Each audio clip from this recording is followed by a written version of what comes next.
First in the news, President-elect Rodrigo Duterte will ban members of his cabinet from using luxury cars and taking first-class trips.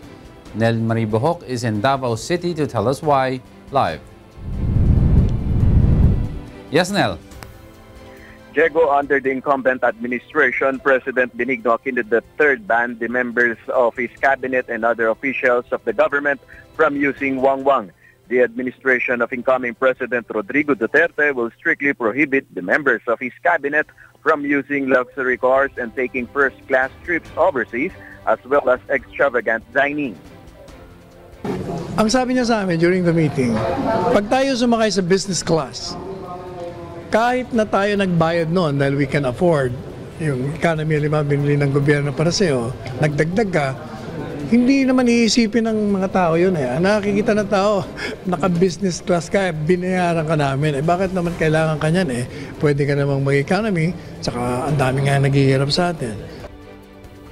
Incoming presidential spokesman Salvador Panelo says the entire incoming members of the cabinet agreed to follow the upcoming policies to be set forth by Duterte. So, we are all 100% in agreeable with the policy of the President-elect. Pati yung pagsakay ng luxury cars.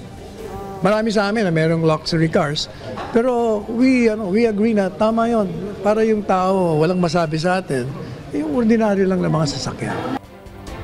A pickup truck is being used by Duterte in Davao City. On the other hand, the Mercedes-Benz with plate number 1 will be used by Duterte as soon as he assumes office in Malacanang. Duterte gave no formal statements as to whether he will make use of the presidential car that is allotted for him in Malacanang. Meanwhile, Davao City Police is working double time to prepare for the upcoming Thanksgiving party of incoming President Rodrigo Duterte. A total of 2,000 police personnel will be deployed in the entire Davao City, aside from those assigned at the venue itself, the Crocodile Park. Authorities advise all attendees to be alert and abide by the security measures to be imposed on the day of the event, such as regular inspections. All are advised not to bring prohibited items such as intoxicating liquor, cigarettes, and non-transparent bags. That is the latest so far here in Davao City. Back to you, Diego. Thank you for that report. Nel Maribohok reporting live from Davao City.